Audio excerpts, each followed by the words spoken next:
私たちのポッドキャストよ What is going よう on? こそ。私の名前はクリス。What is happening? Who is this? Oh, you know, What? I'm under the influence right now. Uh, Hearing these people talk, it's like I love Japanese so much, man. Yeah. I need to learn this shit. Right. Sounds too I mean, fun. seriously, it's. But I Man. pretty much said that this is the Story Analysis podcast, and I am Chris. What? Did you really say? You really Yeah. said that? Yeah. Dude, my father actually speaks Japanese. That's funny. And No shot. Are you yeah, serious? yeah, dude. Oh, you don't know What? this? I'm positive. Yeah, my father's like the company he works for is a Japanese company. Like he speaks Brother. Japanese. Kokono Why have Kitami, you- I think it's called. What, as somebody who's obsessed with anime and Japanese culture, why would you hide this information? Why would you hide this information? Yeah, he takes What like the Tokyo fuck? trips. He used to like yearly. Like as a kid, yeah, I used to like watch him leave. I know. What? And you never That's insane. went to Tokyo? I've never been actually. Yeah, apparently it's business things only. It's weird. Never took his family. Damn. That's so cool, man. Jesus Christ. See, Right? I'm getting these little glimpses into your life sometimes, or your parents and what they do. I don't know, Pierre. You royalty or something, bro? You're royalty or something. You say some crazy stuff I'm sometimes. just a Haitian prince. At this point, And this is what you got might me. be. You might be. You really might be. No, seriously. Like I speak 3 languages, but yeah, homeboy speaks like he speaks Spanish, English, French, Creole, Japanese. What the? Yeah, he's what some people call polygloth. I think the French word is polyglot, but I don't know if it's the same in English. But yeah, it's crazy stuff, man. You know, we're just out here trying to survive, Christian. We're trying to survive. It's a hard life. Is this a genetic thing? Because you know like 3 languages, right? Yeah, I do know 3 languages. Yeah, French, English, Creole. Yeah. Oh my. And if my life depends on it, I will speak Spanish. Gun to my head, I will just start. Oh, you know, I'd be like, muy bien y tú. Now, literally, I was in Puerto Rico, dude. It was like an Uber driver. We're literally like speaking in Spanish, and I had to stop. My bro was like, "Bro, Pierre, do you actually speak Spanish?" He was like, "Yeah." I was like, we couldn't get to La Placita," and he was like, "Bro, go there." I was like, "Okay," and I asked him vividly. I remember I was like, "¿Cuántos minutos piensas que vamos a caminar?" Which is like, how many minutes do you think we're gonna have to walk if we take this direction? And he told me, and I was like, "Okay." I was like, "Okay." He's like, "Vamos a la izquierda and a la derecha," or some stuff. I was like, "Okay, I get it." And it was like, "Bro," I was like, "Oh my goodness." I'm Like, learning what? so much about what I'm learning so much. Well, growing up in Haiti, dude, you study 5 languages in school. Like you have a Creole class, 5 French languages. class, English, Spanish, and Latin. Yeah, literally. It's insane. God damn it. When I was these poor countries have America beat when it comes to education. Like, nah, I came here. I was like, what is this? What is this elementary shit? What is this? I'm looking at. Damn. They only teach us like Spanish, and we have to like learn English on the side too. And we already know English. So learn English on the side. Yeah. Nah. That's sick. But yeah, Japanese is cool. My dad is crazy about that language. Yeah. Some weird stuff, man. Weird stuff. We have derailed heavily. Yeah. Our train of thought derailed. Let's get back on track. That's logic, by the way. Train of thought, derailed track. All right, I've said this already for The Last of Us, but let's go. All right, episode 10, The Cursed Head. The Cursed Head. So, the farm work of Thorfinn and Einar, it's coming to an end. And freedom is on the horizon, man. We're there. We're almost there. More than 3 years have passed since they've been on the farm. Yep. And I had the biggest smile on my face watching these two celebrate. The fact that they cleared that last tree and seeing Thorfinn be so happy about it. That's the first time we've seen Thorfinn have a belly laugh, you know? That's true. Yeah. It came from the depths of his soul. It felt so nice to see, especially coming off of episode 9, Oath, where we see this man have some of the most beautiful trauma. Yeah. Beautiful. That's beautiful as in the way that they represented it. It was so Right. incredible. And so to see him smile so heartily after that, it warms my heart. I love Thorfinn so much. I really do. I really I do, know. man. I know you do. I You fucking can, you love can't this hate guy him. so You, goddamn there's much. just this, yeah, like dude, Nah. there's pity. There's like I mean, pity just aside. I feel very bad for this kid, what this kid had to endure. Yeah, you Yeah. really cannot hate his Yeah. character. Yeah. It's hard. It's very hard. If Uh, anything, you would hate his actions more than you would hate his characters, maybe. yeah, the hopelessness at such a young age, because dude, there's like Yeah. it's adults that get to that stage. Like yeah, there are movies. Yeah, like Frank Castle. I love The Punisher. Like you see how this man is Me too. beaten. I fucking love this show. Right. Yeah. Like The Punisher, right? It's like Frank is mad old. Mm-hmm. Not old, but it's Mm. like old enough and what he's gone through at his age, you losing your wife and your kids, but at his age, like, Thorfinn is a young kid, man. Super young. Super, super young. Oh Crazy. yeah. Nah, that's It's mind insane. blowing. It is insane. Ugh. I don't know. We love Thorfinn. We truly do. We truly do. They worked so incredibly hard. And with the next harvest, they're going to be able to buy their freedom. That made me happy too. I mean, like, I'm on this journey with them, man. They're tied to me. Their Hmm. struggles, I feel it. I feel it. I feel it. And then they start talking about their goals once they become free men. Right. Einar, he's undecided since he doesn't have any family that's waiting for him, but he knows that he'd like to free Arnheid, of course, the woman that he's developed a crush on. Bro. Uh, understandably so. Arnheid is very pretty, as we've already Right. discussed multiple times. And Thorfinn, he's also somewhat undecided, but he lands on something pretty big.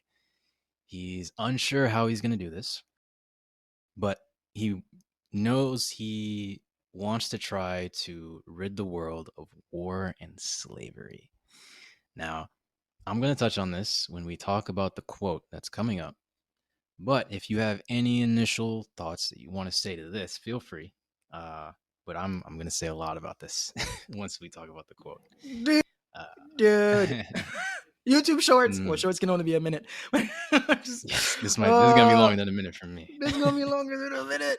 Uh, Honestly, because he's had first-hand experience, because Einar's only recently, or not recently, I guess it's been. What would you say? 5 years? No, I know three. They mm, finish in three, meaning this time jump to three. But like in terms mm, of how long in total, as in Thorfinn's been a slave longer than Einar. Thorfinn have gotten true. to like Very true. yeah, so I can see how. But at the same time, it's weird. The reason it's weird is because you've mentioned in the last episode we've done, right? How although Einar is a slave, but he's yet to grasp the harsh reality that I'm now supposed to be recessive, that these people can beat me. Like he still have this I don't forget your word like verbatim what you said, as in he has this will to still fight, to have dignity, which is something that slaves shouldn't have. So you would think that would come out of Einar's mouth, like I'm gonna do my best to make sure nobody goes through this. And it's kind Mm, of ironic because Thorfinn has been very accepting because of his burdens, because of the things he's done. Like he's punishing himself, as in I deserve this. right. So, but we've seen him stray away from that belief the episode ago when he made the pact. I'm not going to hurt anyone, and I'm going to atone for what I've done. So now he's a better person. So there's a clarity that he has. But I Mm-hmm. was shocked that Einar didn't back him up in that. As in Einar's like, that's a cool dream. As in like, bro, that's never going to happen. But yeah, I when Thorfinn said that, I'm like, bro, that's so cute. I'm like, okay. I'm like, go ahead, man, do it. But then again, how can you even do that when you've had such a positive experience? Like, I understand wanting to do that, but Ketil is just, bro. The next scene, I know whenever we get to that, this man is an Mm-hmm. angel, bro. Oh my fucking Like, Ketil, the generous son of a bitch. bro, like getting out of this, I Ay would not ay want ay. to rid people from slavery. If I was Thorfinn, I'd be like, Right? I hope every slave come on this farm. That's what I would say. Right? I Like, got better I've had than a decent experience. Like, yeah, this has been a decent better than slave an experience, orphanage. bro. The farmer's, the headmaster's dad is basically cool with you at this point. Like homeboy teach you how to Right? fish, homeboy like feeding you, giving you horses. They're still Right? using that hoe, by the way, the hoe, but Oh. they're still You can't using see it. me, but I raised my eyebrow when you said that. Like, oh. it good for slaves. Mm. but still, Yeah, I they sure as understand. hell do. At the same time, no Yeah. one should be shackled. Yeah, because it's it's tough. Like to have your freedom, even when they look at the land, their hard work. Which maybe if I take Mm. everything I just said back, when Thorfinn's like, it sucks that we'll never be able to own this because slaves can't own land. So Mm. yeah, I guess I can see how he would want nobody to go through that because it did work, and it is the retainers did put him through hell the first few months. But yeah, it was pretty dope. Mm-hmm. It was dope. I like that. Hell yeah. And then Kettle. He arrives and he gives them, as if he wasn't generous enough, he gives them a freedom discount. And then he Dude, says that once they finish sowing the seeds, the two of them are free. This man, he is just ah, ay ay ay, ay ay ay ay. See what? Okay, before I um talk about Kettle more a little bit, let me just get this part out of the way. That he said that once they finish sowing the seeds, the two of them are free, but only once he comes back from his visit with King Harold. Because right. as we know, King Harold is the man who he gives tributes to every year, and these Mm-hmm. tributes guarantee a form of protection for the farm. Correct. And then before he goes, he extends one more helping hand to them and he says, "How would you like to continue working for me as my retainers once you are free?" So I don't know if you were going to say something. Did I cut you off? I'm not sure if I did. Of course you cut me off, Christian, but who cares? Oh, I'm just a black guy. the floor is yours. The stage is yours. Speak no, your truth. this I got elucidated on something that we had doubts about. We were kind of not certain about the identity of Harold, and it confirmed that it is Mm, indeed Canute's brother. So, but still, yeah, mm. Yep. that's pretty Yeah. much it. It's Yeah. They very briefly. It's very easy to miss in season Mm-hmm. one. Uh, when Yeah, what's his because the name? spotlight was on Canute. Like, so therefore, I didn't know Yeah. his other brother was doing some. I knew they were contenders for the throne. I knew his father Mm-hmm. died, and Canute ascended to the throne, but I didn't know Homeboy was also king of someplace. But yeah, that's. Mm-hmm. But that's cool. That's cool. Yep. Indeed. Indeed. And yeah. So okay. So when I watched this episode, because of uh what Einar said before, and you talked about this in the past couple episodes too, when Einar said that even if they like you, you become bound to them. If they hate you, this is how they treat you. What kind of lives are we living? Right. So you definitely like covered this from different angles. So because we know that Einar said this in the past, this made me question when I first saw this episode, mind you, this made me question if this was a genuinely considerate gesture from Ketil or if it was possible manipulation on his side. Mm-hmm. But then I thought on it a bit more and recalled that just like how you were talking about in the beginning of this episode, being a slave of Ketil is a really, really fucking good deal.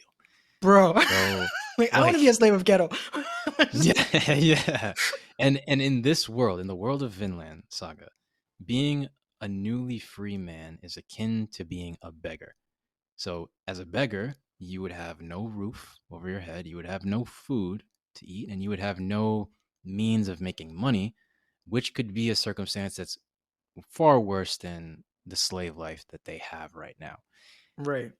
In Kettle, from the beginning, he was doing a unique form of adoption and training for his slaves, where he instills the discipline of hard work in his slaves, which gives them skills that they can use to become workers once they're free. And Thorfinn is a perfect example of this, right? Because he arrives at the Exactly. farm, he had no practical skills, and he's going to be leaving the farm with very practical farming skills. And then not only does he train them, he then immediately offers them a paying job once they're free men so that they don't have to struggle looking for work on their own. So before knowing about him, naturally, I think it's fair to understand how someone would like myself would be suspicious of this abundant generosity in the world that they're living in, the Yeah. very brutal world that they're in. But Kettle has given me too much evidence to that proves he's just genuinely a good fucking guy. So Seriously. I no longer harbor any suspicions toward him, in my mind, bro. he is squeaky clean. On literally, man. Because yeah, I was skeptical at first too. Was this whole I was like Mm, even literally last episode when we discussed this, I'm like, yeah, bring Pater. When I first saw this, I was like, bro, watch this be some prototype. Watch this be some mm, some freaking ruse. Like, hey guys, look at the guy right next to me. He actually did it. You can too. yep, And watch them get yep. there, and it's freaking bro, and it's hell. Because Vinland Saga has been brutal. I'm actually shocked that so Yeah, far this season has been this yeah. PG-13. Like these dudes have not gone through shit. It's just like the worst things they've gone through have been personal things. It's just like I was expecting continuous lynching. I was expecting just Mm, continuous whips and freaking just harsh stuff because Vinland Saga has been gruesome. But yeah. regardless, bro, I'll take it. I mean, they needed a break. I can't have two Yeah. seasons of that. Yeah. Yeah, it's like a quiet plot twist. It's like you're expecting this slave life to Yeah. be really brutal, but they got lucky. So I'll take it, just like you said. I'll take it any day. I'm too Yeah. much pain. Too much pain in the first season. Right.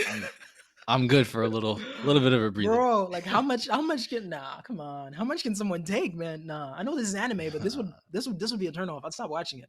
I'm like, what is this, bro? It's like Unbroken. There's not gonna be an Unbroken one and Unbroken two. It's just gonna be one Unbroken. That's it. We can't take another one. Have you ever seen the Got movie fixed. Unbroken, by the way?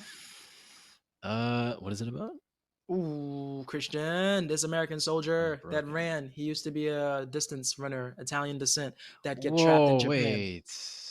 Oh, in Japan. Okay. Bro, oh my goodness, Christian, and they're trying to break my boy, and he's like, Wait. I oh, think I'm reading the book on that. I never got to finish it, yeah, but it's yeah, you a told me true that. story, right? True Yeah, story, bro. True okay. story. Mhm, The things mhm. this man went through, bro. This man has more guts than real Americans. Okay, not that he's a fake American. The dude, I think, grew up in Bronx or Queens or somewhere in New York.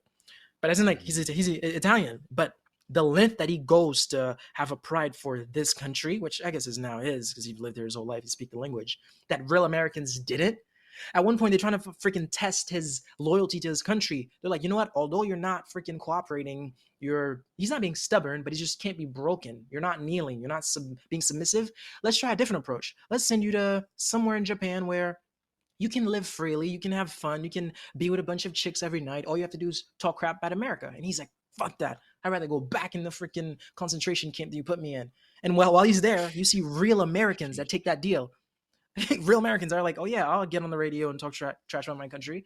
And homeboy's like, no, I'm not doing that. Oh, dude, Unbroken Whoa. is. But then again, you can't. Wow, you can't have an Unbroken 1 and 2, or you can't have an Apocalypto 1 and 2. Apocalypto. Oh, I've watched so many gruesome movies. Oh, Apocalypto is something else, bro. But you can't Yeah. have these, bro. You can't have a Punisher. No, Punisher. Punisher's not that bad. what's up? You can't have a Sleepers 1 and 2. For Brad Pitt, freaking gone through enough with these other three guys. So thank you for giving us a break. I am very happy that they did that because I couldn't take Nah. it. Yeah, right. These fast, because this is episode 10, right? It's episode Yeah. 10. Honestly, at the Yeah, same time, this. before whatever you're gonna say, I might be speaking too soon because this is only episode 10. Yeah, Yeah. yeah. Oh yeah, we're not even halfway there yet. And we know this author. He can cook. He can cook some crazy shit. So, Mm. speaking of cooking some crazy shit, he just drops a mid-episode quote. I don't know how this was done in the manga, but Oof. they just drop a deep fucking quote not out Mm. of nowhere. There's significance Daddy, to this chill. quote. There's significance. But let me read the quote. So the quote goes, "What benefit is there for the worker from that in which he labors? I have seen the task which God has given the sons of mankind with which to occupy themselves. He has made everything appropriate in time. He has also set eternity in their heart without the possibility that mankind will find out the work which God has done from the beginning to even the end." From Ecclesiastes, which is a Bible verse. Yeah. So we work without knowing God's plans. First of Mm. all, let's just give flowers to the author for Oh, reading the Bible and and tying that how in. Yeah. tying that in and how the idea of God is just incorporated into the show as a That's whole, true. Yep. because he balances the perspective of those who love God, the perspective of those who don't believe in God, and the perspective of those who hate God Yep. so accurately that it's further proof of the well-rounded perspective that Makoto Yukimura, the guy who made Vinland Saga, that he has on life. And of course, I have the utmost respect for it, and I know that you have the utmost respect for it Of as well. course. Of course. Um, so let's dive into this quote a little bit. What? So I'm gonna paraphrase a speech from Erwin in Attack on Titan Bro. in such a way where this speech from Erwin, this line from his speech, is applicable to this quote. So we work until we die, and we entrust the living to find meaning in our work. Faith in the progression of those who have yet to be born is how we can derive purpose and meaning from the work that we dedicate our lives to.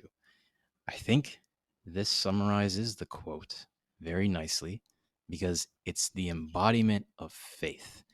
And the line that goes, setting eternity in our hearts, is another way of saying faith in the future, having faith in the future. And it's the fuel that lights the flame of life to burn within us until the day we die. This faith, this hope in the future. There are some parallels for this quote in the story that we've been exposed to so far, and the Yeah. idea that trusting the fruits of your labor will only be profitable long after you're gone. So, for example, one, Canute, he talked about how his goal was to create a paradise on earth to spite God. And even if he can't do it all in his lifetime, the future generations after him will. Yep. But he knows that he will be the first one to take he will be the one to take the first steps. And then example two, Thorfinn, he just said he wants to rid the world of war and slavery. Of course, this isn't something that can be done in one lifetime. It's Right. more of a wish or a hope that can have progress, but never truly be reached. Like the end goal can have, we can make progress toward it, but we can never truly reach that point where there's no more war and there's no more slavery. Yeah. And that is the essence of eternity, right? Like that's what eternity is. You can make progress toward an end, but there's no end in sight, really. There's no end to speak of. So it's fitting that this quote comes right after Thorfinn says that.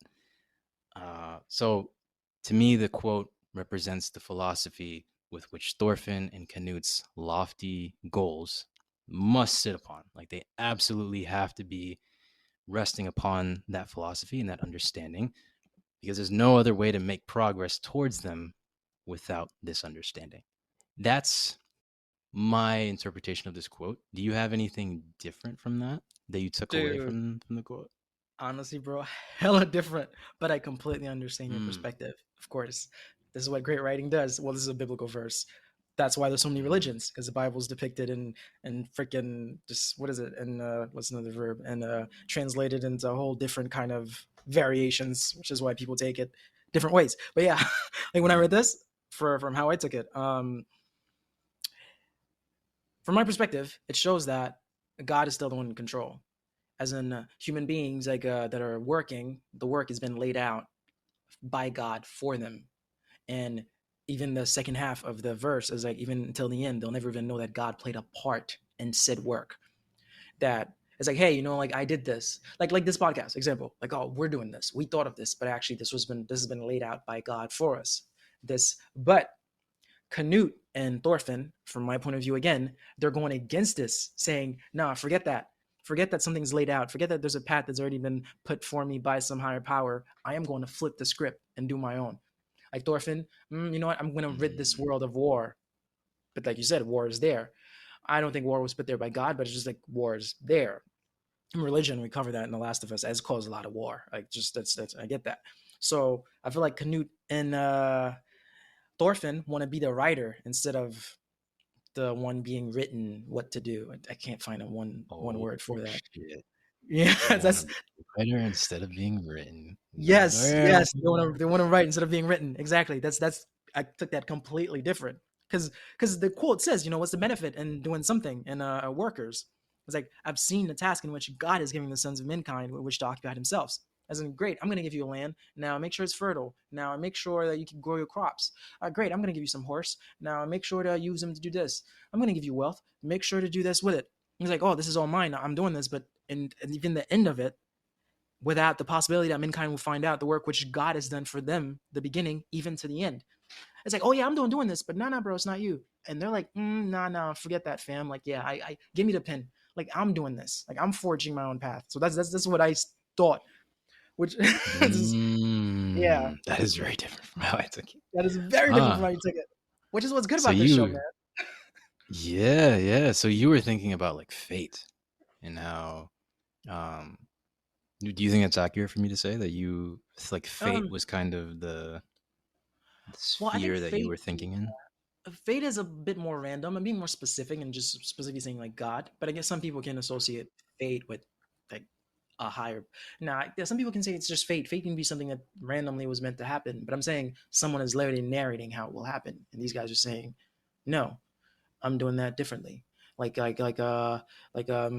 Canute in season one. He's like, "Forget you. I'm not doing your shit no more. I'm not doing your bidding. I'm not doing your bidding. I'm gonna create my own utopia, my own way."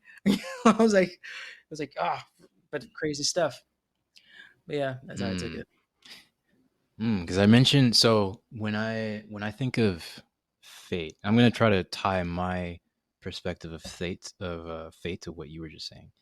So the way I view how fate and destiny works, we all have these invisible strings that are connected to us, and the strings, they're not taut. They're very loose. They're very You can impose your influence on the strings of fate. If you don't impose your influence, then the strings are going to lead you towards an ultimate destination.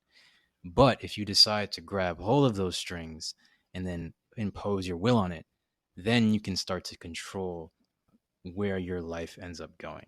So when you were saying that Canute and Thorfinn, they wanted to like take the reins, so to speak, in my head, I had the image of them grabbing that string of fate and then imposing their will on it. Does that make Yeah, sense? Yeah. So that makes perfect that's sense. Yeah. that's why I thought it might have been like fate related, but I totally get where you're coming from. Yeah, it's so cool how you can have different opinions on this aspect of it. I wonder if because this Ecclesiastes verse, I know it's in the Bible. I wonder like the context surrounding it, because this is like a Yes. snippet from the Bible, but That's it it, comes from Christian, and somewhere. that's the reason. That's the reason there's so many religions. People nitpick verses on like the Bible wasn't written in verses. It was written in books and Yeah, chapters. yeah, yeah, That's yeah. exactly what you just said is a freaking huge reason why there's so many different misinterpretation of like Bible verses. Like some Mm, people are taking it one way. God say turn the other cheek, but there's a concept in which he said that. But the same God, like if you look at David, David went to war. Saul went to war. Joshua went to war. Like there's some people mhm. take one verse, like nah, bro. Like you need to kill your enemy. Like there's no turn the other cheek. That's not in that context. Dude, there's so many things that are misconstrued in the Bible just because it's written from a verse perspective. But yeah, what you just I said, believe man. it. What you just said, dude. So many people don't know that shit. But yeah, Yeah, I believe it. I believe it. crazy shit. And there's one more thing I want to tack on to my interpretation of this. So I know we've had conversations over the phone, like one-on-one conversations, where I've told you that the closest answer that I ever got to what the meaning of our lives is. I mentioned it to you, and I'll briefly repeat it here since it's very fitting to how I interpreted this quote. So the answer that I heard is that essentially the earliest stages of life on Earth were intended to evolve to a point where some kind of species would gain intelligence. It didn't Mm-hmm. have to be humans necessarily, but it just so happens that it was humans. And then this intelligent species would learn to the point where it would create the next wave of evolution, which would be artificial intelligence, AI. This AI would be the one to leave the planet and seek the true meaning of life by exploring the universe. So every war that was ever fought, every moral conflict that was ever had, they are all the byproducts of sentience and the crucial emotions that we need to eventually create that next wave of evolution. So if we take conflict, for example, the brushing of ideas against one another, this is essential to create newer and newer innovations with which lead towards that inevitable future where there's artificial intelligence, the next wave of evolution. But it's also the main cause of war and violence, conflict is. So generation after generation is a natural iterative process by Mother Nature where the goal of this process is to birth a few select humans that will propel humanity forward into the future where we create the next wave of evolution. These are the geniuses whose names stand the test of time. So, this answer that I've stumbled across of what it means to be alive, it's of course it's not complete, and it's a blind hope which lives in the realm of eternity. Because if we operate under this understanding of this potential understanding of what it means to be alive and why we're alive, then we know what our purpose is as far as creating the next wave of evolution, but we don't know what lies beyond that. So the idea of eternity, it's the embodiment of that idea. Like I mentioned before, like you're making progress towards something that doesn't have an end goal. So Yeah.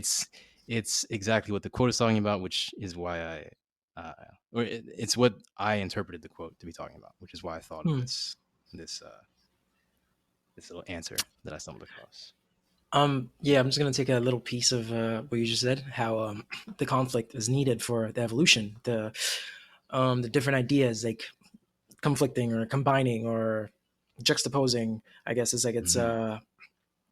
that's needed to progress. Like that's needed to Mm-hmm. reach like the next level.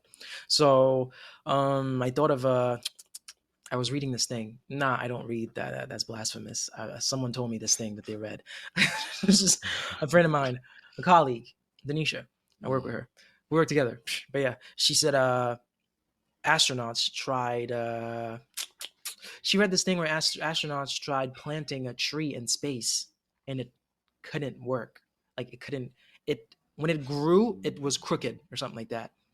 And the reason behind it is for a tree to grow straight, it needs wind to keep trying to knock it down for it to grow that like strength, that core. Like it needs to withstand pressure, which is insane. So a tree couldn't grow in Mm-hmm. space because there's no wind. There's like there's no conflict against its growth. And that was Mm-hmm. just so fascinating Mm-hmm. to me. As in, like how you said, like conflict Mm-hmm. is needed to evolve. Same as the trees. The Mm-hmm. trees need like an adversary, a freaking natural adversary, which is wind, which is air. So for them to Mm-hmm. blossom into the strong, to develop a trunk. So that was pretty dope. That was sick. I was like, yo, that's dope. So Yep. And that's the idea of balance too, right? You need yes, balance in life in yeah, everything you do. equilibrium. Mm-hmm. Mm-hmm. Well, hell yeah. So they wait real quick. They tried to grow a tree in space. How did that work? Was it like the tree was in a bubble and then they tried to grow it in that bubble? Or was it You like know what? literally in space? Homegirl might have lied to me, and I will get back to you when I get to work tomorrow and confront her. Because I'm out here just Uh, saying stuff that might get me ridiculed. Like, imagine I've turned into a meme from this girl got me out here just saying buffoonery on live YouTube. Just like a picture of you next to a tree in a bubble. Right. I will confront her about this, Christian. Rest assured. Denisha, I'm coming for you tomorrow. You better hide if you're listening to this, of course. Something tells me Denisha is never going to listen to this or any of the other episodes that we ever Or do. any other episode. Actually, Homegirl's actually a real fan. I don't know. It's insane, Really? actually. Yeah, it's crazy. That is shocking. Right? Who has the attention span, the time, and just the time to listen to just two dudes just freaking You're Talk better about than that. nothing. Talk about nothing, bro. Vinland Saga, bro. Vinland Saga, really? Oh yeah, Vinland Saga is not nothing, but the words that we say, The words that we they tend say to are be nothing. meaningless. Oh my goodness, Yeah. crazy shit. But yeah, that was pretty dope, dude. Where are we in Mm. this episode? So now we're at Canute and his arrival to Jelling. So we see Mm, Canute. Canute looks like a proper man now. No more of those jokes, mm, Pierre. You can't make him mm, anymore. No more soft yes, features. yeah. No They have more. masculinized this He's a man. grown ass man. And he looks so badass. Yeah, And man. Christian, notice the books. Dude, I love that. Mm-hmm. I love when characters read. Like I get, I'm not even a reader, but it's just Mm-hmm. what I say, what I say, what I say. I'm acting like I don't remember what I said. Meaning he has knowledge. Mm. He's seeking knowledge. Therefore, he is knowledgeable. Bro, I need to put that somewhere. Bro, I need to put that somewhere, man. Like Canute Someone give me reads. credibility. Someone give me Someone give me the credibility. credit. Yeah, literally. Just at some point, about to have some MLA format. Just works cited page. Just give me the reference on the reference page. Give me I'm my not royalties. plagiarizing this. Give me my royalties. No, I love that. I love that. I love that he reads. I love that Snake reads, dude. Like all the books. There's hella books in that like Captain Cabin, and he just Mm. look, yo, my boy look ruthless. Like what a Mm. transformation. Mm. Mm. Mm. Oh, Mm. nah, I'm here for it. You I'm here for it. and you already know how I feel about books. Oh I man. know, I know. Nah, I know, dude. I say it all the time, man. Give me a good bad guy. Just give me a good bad guy, and I'm here for it. You Just think? don't give me some You trash, think? bro. You think? How you feeling about Canute? You think he's gonna be a bad guy, a good Of guy, or course, just? of You course, he's think gonna be a so? bad guy. This is gonna be some. What was some boy's name? What was it, Anakin? Anakin. What was who was Darth Vader? I was not deep into the Star Wars Luke movies, but for the last Skywalker. one, no, Christian, don't. That's blasphemous. No, no. No, he was the son of Darth Vader. That's right. Yes, yes, That's right. yes, yes. Even people who never There's watched Star Wars, they know that. was it Anakin? It was Anakin. Ugh, I don't. But again, he turned to the dark side. But that's gonna be different. That's Mm. what's someone that did that? Killmonger. Killmonger kind of did that in Black Panther because that was like you could see dude was raised like abandoned by his dad. So of course he grew all that, turned him into the dark side. As in Canute, you can see that he has good intentions. Like I mentioned this quote already. Like the road to hell is paved with good intentions to create a utopia where people are not senselessly Mm. fighting each other, but at the same time, his ego. He tells men, "You're only going to fight wars that I deem worthy of fighting." So you're going to get to a point as a guy, your ego power is going to get to your head, and you're going to just go to the dark side. Just, Mm. but I love the Oh. development. Mm-hmm. I love, dude, Mm-hmm. the storytelling. It's not rushed. Although they It skip years, truly is not. it's still, bro. Nah, but I'm here See, for it, bro. this show has something that so many stories nowadays they've just lost. It's the ability to be patient with your storytelling. Mm-hmm. It's a pretty I know it's a pretty complex issue that involves like people's attention spans, and there's like there's the business side of the movie and entertainment industry and all that stuff.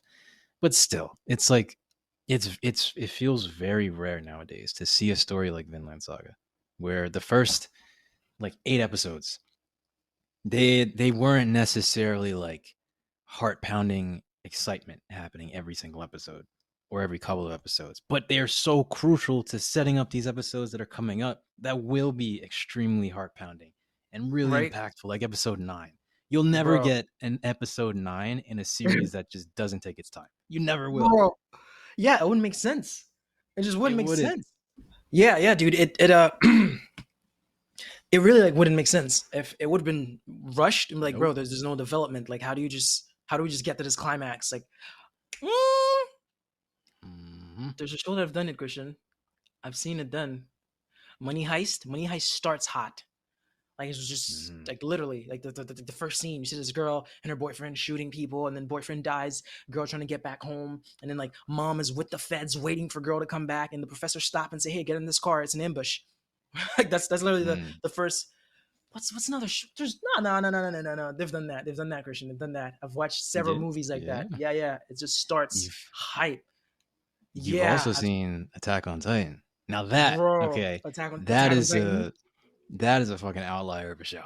Like, Attack on Titan, Oh, literally the last every season. goddamn episode is Nah, the hype last as season, fuck. everything was crazy for me. Just no, no, the season before the last season. When they found Uh, when they time jump when they time jumped old Ainer. that Um, was the last season. that was last season. I Because the no, last wait, the season it's like first. split into 3 parts. It's kind of weird. Yeah, that's what I'm saying. Which first part? The first ever episode is the train when we were introduced to Gabby as he was she was she Yeah, literally yeah. yeah. I'm talking about when Levi and all of them like came back to the town when the guy's like, wait, I'm a Titan. They're not even scared, and then Levi just freaking like, oh, Oh, look that at was this. season one. Yeah, that No, was no, season one. that was not season one. That was not season one. No, that's Mhm. when Ainer was already old. Ainer got old. Some guy killed a Titan and inherited his memories. So as he transformed, and he's like, wait, that was the final scene of that episode. He's like, wait, I'm a Oh, Titan, and they're not even I scared. see. And then you see Levi just Mm. freaking. Well, that was the end. That was the end of that episode. I was like, bro. That was the invasion. Yeah, yeah. Yes, That yes, was yes, an invasion. yeah. Yeah, No, Attack on Attack on Titan Titan is is a some. different beast. It's a Like different beast, man. I don't think any Oh, show can ever because Attack on Titan it had the concept going for it as well. Like there was mm, just so many plot twists baked into almost every bro. scene. There was something to just something just waiting to be revealed later on. Nah, man, that show's built different. That Yeah, no, that's that's true. tough to It's on come up a against. league of its own. League of its own, But man. the only way you could even be in the same conversation of shows like that though is if you take the Vinland Saga approach and you take your Honestly, time. the It's the only storytelling is way. insane. Storytelling is It's beautiful. the only way. You know, it It got a lot of really heat. is. Honestly, a lot. It got some heat for the season. People are like, "Oh, it was too slow. You know, It was too much." honestly, I'm man, like, I don't even it I don't mind it. here's the thing, man. I if I hear an opinion like that, it just it it loses credibility to me immediately. Okay, there's reasons. There's many reasons. Um,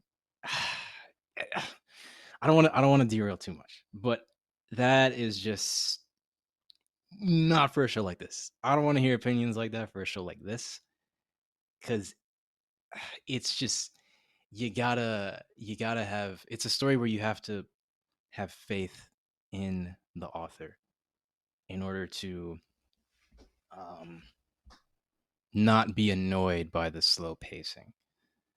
I just listen. This show, the author has proven to me that he knows what he's doing way more than any other show out there. Because I'll admit, if season one wasn't as good as it was, and it was taking a while to get the story going, then I could understand like having complaints about it. But I don't know, man. This guy, he has I have too much faith in his ability to tell a good story, and that every piece that he lays down is crucial to the overall tale that he's trying to tell. That if I look at like a review of somebody who doesn't understand that he's an expert storyteller, then it's like I don't know. I don't know, man. I know how amazing he is, Yeah, and I just it would annoy me to see people who can't understand the brilliance of what's happening downplay the significance of his writing. Not this guy. it's Not yeah, this guy. dude. Any It's other people, disrespectful. sure, but not this guy. Yeah, it's disrespectful. This is why I'm telling you, man. This is why sometimes, dude. That's why I won't even get into poems and shit like that, man. There's just so much beautiful pieces of art that's out there, meticulously thought. Like every detail is placed like perfectly, like a fucking puzzle, and that people just overlook. People criticize. Oh, it baffles me, man. Like, like, dude, what? Like, I mean, again, these are subjective, of course. Like in Billions, I tried getting like 2, 3 of my boys into Billions, you included, Christian. But anyway, great. I'm happy. Like my girlfriend watches Billions and she loves it, so that's great. I can talk Billions. She's like, yeah. Some of my boys like, I can't get into it. I'm like, what, bro? Have you heard Chuck Rhodes speak, bro? Like, what are you talking about, bro? Like, have you seen the scheme that's going on in this show? Like, Bro, Mm. this man said, my friend was simply promenading in the boulevard of New York. I'm like, bro, just say my friend was walking in New York City, bro. Just like, Chuck, why? Like, why, Chuck? Just, oh, Christian, this man's vocabulary, this man's wit. Oh, the way Chuck has been, bro. People are like, Mike Prince this, Bobby need to come back for that. Bro, Chuck Rhodes, man. This man took out Foley, Jeff Cott, Oliver Dake, freaking, oh, just all right, I can't. Let me just chill. You don't know any of the people I just Uh, mentioned, bro. Mike Prince. Just from how much you mentioned him, I know he's a big deal. So Oh, I they're turning him into assume. spoilers for anyone who wanna. You're not gonna watch Billions, bro. No, I was gonna suggest after Vinland, maybe we could do Billions. Billions is too long. If we do Billions, it's gonna have to be a season review because it's just I can't go through Yeah, like sweating again. It's just I have to shower after every Billions episode, bro. It's just the heat. And it's not even ugh. stupid drama. Like there's nobody cheating. There's no freaking someone being loud. It's just no, bro. It's elegant drama. It's educated drama. it's it's a chess game, bro. It's not for everyone. No, it's not. I'm just gonna stop freaking They advertising sip Billions. wine It's while not. they insult each other. Yes, Christian. This man said, "I know it's your métier." Like, bro, don't say métier, bro. Just say I know it's your shit. Because métier means your métier is a French word, as in your profession, like what you do. I think Chuck is trying to make a Mm. point. He's like, I'm aware. I'm quite aware this is your métier. I'm like, bro, who is writing for this man? Like, words came out that he's a masochist, and they had a whole lecture about him in college. He's like, sir, can you please explain to us, like, what were the feelings of when you came out? Like, what got you attached to such a lifestyle? He's like, well, my obsession to this wasn't as much as carnal as you think. I'm like, carnal, bro. Just say it's not physical. Bro. Brother speaking in tongues. Oh, Okay. no. Chuck Rhodes is just, oh, I fucking love it. Billions is insane, man. Again, nobody watches Billions, but it is what it is. I don't care, man. Just young kid rocks. Right? Crazy shit. It is what it is. Christian, we gotta. Okay, So this is like, okay, what is it, like an this went hour? on for a while. We're like in Yeah, the okay. one Let's. fourth. We're one fourth away. We're one fourth through this freaking episode. Okay. So all right. So Canute's ship is heading towards Jelling with Gunnar on board and his crew. So quick recap from season 1. We mentioned it like an hour ago. Yeah. That Ragnar in season 1 he told Askeladd that there's a court in Jelling who was fighting over who would be the next king of Denmark. It was split into two factions. One side pegged Canute as the leader, the other side wanted Canute's brother Harald to be the leader, and both sides didn't care about the candidates. It was just a power struggle, and it was the whole reason that King Sween decided to kill Canute because he was trying to prevent a divided kingdom. So we're heading towards Jelling, the place that was referenced in season 1. When we get there, we find out Yep. that King Harald, Canute's brother, he's not well, and he fell ill shortly after Canute became king of England, and he has no heirs. King Harold, he has no heirs, so upon death, his land would likely transfer to Canute. So we get to the encounter between Canute and Harold. And also, when King Swine, when he died, I didn't mention this, but Harold inherited Denmark, Canute inherited England. These were the two lands Exactly. that they owned. So Canute, he greets Harold, who's on his deathbed, with affection and respect. But this is a farce because his father's severed head appears as a vision and then confirmed to us, the viewers, that it was Canute who poisoned Harold, just like he did to the. I'm blanking on his name, but the guy we Everald, met in Emmer. Everald, Mm-hmm. Ethrold, yeah, and his son. So he's Yep. poisoning people yet again. And Canute's goal, of course, was to seize control over Denmark using the underhanded tactic of poisoning.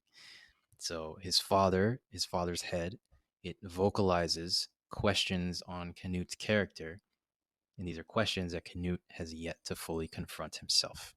And he says things like, you didn't poison him for the sake of peace and prosperity. Ambition now rests within your heart, the ambition to rule as king of all the North Sea. That is the crown's curse. No one can escape it. Now, if you recall again from season 1, the king was saying, when Canute and Osclod and Thorfinn had that confrontation with him, the king said that the crown has a will of its own. And he was basically describing the influence that wearing a crown or wearing the crown has on a person, and how you cannot control or go against that influence. You can only submit to it. And the human king who wears that crown must be aware that they are only a vessel that this force will use as a conduit to exert its will. And there are two things that the crown influences the king to do. The first is that it influences the king to use his power, and then the second is that it influences the king to increase his power. In Canute, so that was King Swine's interpretation of the crown. Canute had a different interpretation of it, and he said that King Swine, is merely a slave to its influence, aka he doesn't have the ability to truly control it and just believes that no one can. But Canute, he says that he'll show him what it means to truly be in control while wearing the crown. So he once claimed he would be immune to the crown's influence, yet fast forward into the future, and here we are seeing him succumb to it by poisoning the kindest brother that he's had for the sake of increasing his power. Fucking insane, man. Yeah, A like lot of when I shit. heralded, to him being a bad guy, he's turning, duh, obviously. Also, even because I'm assuming the sister haven't seen him in a while, Estrid, meaning That's true. the last time she saw him, it was feeble Canute. No, it was like, don't touch me, Canute. Like, homeboy walked in, and Estrid's like, hey, address me as your majesty, Estrid. I'm like, fam, this is your sister, bro. Chill. I was like, daddy, chill. It's just like, come on. Like, just I knew it was coming. like, bro. And when he said Denmark is yours, and like smiling so we can all see, I'm like, oh, this dude has gone dark. I was like, bro, there's no saving. I just, oh man. Even in the king too. What's up? What'd you say? Oh no, I'm just agreeing with you. Oh, you're doing the ad lib in the back, like, yo. The hype man in the back's like, yeah. Hype man, get him. Dude, even the king too, man. As messed up as King Sween was, it was like, bro, like that's like, why poison him? Like, and also, and the king is still trying to instill some wisdom on this freaking dude that he's not understanding. Like, combining these two kingdom, England and Denmark, that you think you're doing to rule will only cause you to suffer more than I did. Much. Bro, like, are you not freaking listening, dude? Like, and your brother helped you get to England, bro. He sent you ships. Oh, in the flashbacks, this brother was Michael from The Last of Us. Go check out a fucking 5th episode. It's gonna be up top if you're watching this on YouTube. like this brother was Michael from The Last of Us, man. This dude was so kind. Like, when you're just bad at heart, just like, how do you? Oh, like, come on, man. Like, dude, come on. His brother was so fucking nice. He was such a good dude. Like, freaking poison him. The dude would have been fine. No, that's the thing. No. The dude would not have been fine. He was too good of a person to have been fine with that. Bro, it's like Michael, bro. Michael would not have been Michael would not have been killing Hydra. Check out episode 5 for The Last of Us. It's repinned, the same episode I just mentioned a minute ago. Like, bro, like, Michael would not have been fine with what Kathleen was doing. We're not out here. We're not killing. No, we're marching. We're singing Kumbaya. We're holding hands. Kathleen said, fuck that. Kathleen said, you better kick rocks. The revolution will not be televised. Bro, crazy stuff, man. Daddy, chill. and then after this heartbreaking, so Canute, he's in his bedchambers, and he continues his dialogue with his father's severed head, and we see that he's poisoned other people, so now he's afraid of being poisoned. Yes. And the head, it explains how he's consistently seeing the severed head more, because that means the curse of the crown is growing stronger on Canute. And then Yes. Canute, he calmly accepts the curse. And after reflecting on the flashback that you mentioned, where we see his brother's full kindness on display, he says, "So is this all there is to it?" Right? Nothing. Yo, And this line, there's no guilt, bro. there's no guilt, and it's him accepting what it feels like to abandon his kindness and compassion, and it's Bro. him dulling the human instinct of reciprocity within him, because for the sake of his goals, he'll do whatever Richard. he needs to become a Yeah. villain sometimes. You know? Bro. Are you That's serious? wild. This man really said, "Is this all there is to it?" Like, what? Crazy. Like, the man never did shit to you. Like, if it's an outsider, Christian, I understand. This is your blood. Yeah. And someone another who's thing incredibly too, nice to you. yes, I was gonna bring that up. Like, your dad has been casted you since day one. Like, Ragnar done raised this dude to be like freaking have the man being overprotected with helmets like he's playing football. Bitch, you're playing catch with your brother. I mean, Ragnar literally spoiled this kid. Made It him was wear like, all you that need armor just to catch a right, ball. right. You need to be more protected. It's like let him fall. Like, no, I'm not gonna let him fall. Yes, you did it. I was like, bro. The brother's like, bro, Ragnar, chill. Like, come on, Ragnar, chill. But to kneel What did down he and sit, say? let him fall. He'll come back. What is it? What did Ragnar say? I thought you were gonna say "Daddy, chill." I was waiting, man. That was your moment. No, that is true. And then to kneel down, that was a moment, Christian. But I'll get it when you least expect it. Daddy's. Imagine we actually finally get discovered from this like 5 years ago. Some guy that's serving life, or some girl. You never know. Anyone can serve life. That's like, hey, let me listen to YouTube. Like, oh, these two are cool. And then to freaking get the whole jail to start listening to us. And they're like, wait, Daddy, chill. That's so 2023. It's just like, I was gonna say his name is Pierre. My name is Chris. my Just name putting is that Chris. out there. Just putting it up there. No last names, although you can find them literally. It's not that hard. But yeah, it's he kneeled down, bro, and tell him, I know you're gonna be stronger than Dad and I, dude. Bro, that's like Michael from The Last of Us, bro. This dude is that all there is to it, man. Bro, I can't. That was ruthless. He was That was that was ruthless. unhinged. He didn't even shed a tear. Yeah, this dude is mask. This dude is like this facade and that oh, this is for the greater good. Nah, bro, you're just evil. This is not even You like just fuck a your little fucked up utopia. in the head. Yeah, that's a dystopia. Is that the incident of utopia? Because I'm watching Heels, Yep. Yep. freaking show, and then dystopia is one of the Heels is freaking amazing because I like wrestling, so therefore to have a show that goes. I used to like wrestling. Yes, it's like a prerequisite to getting into this country or some Getting shit. into America. Dude, Randy Orton, WWE was the shit. Until you realize it's fake and you outgrow it.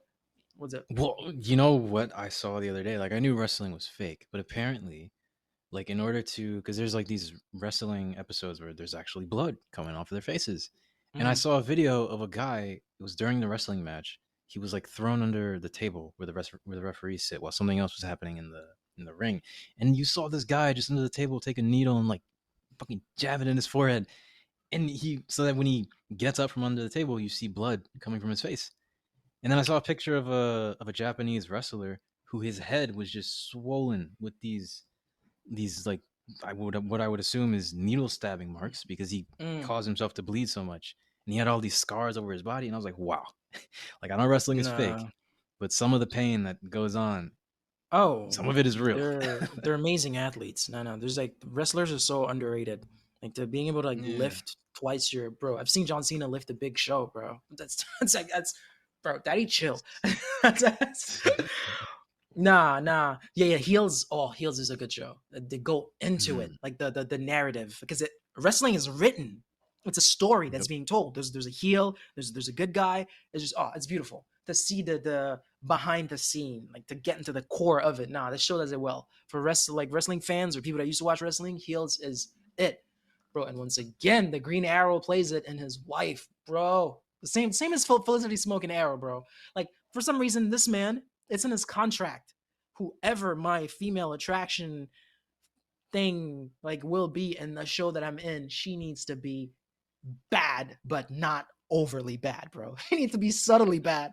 Still have people drool, bro. It's just, dude, Christian. When I tell you, these women are not even freaking like they're not.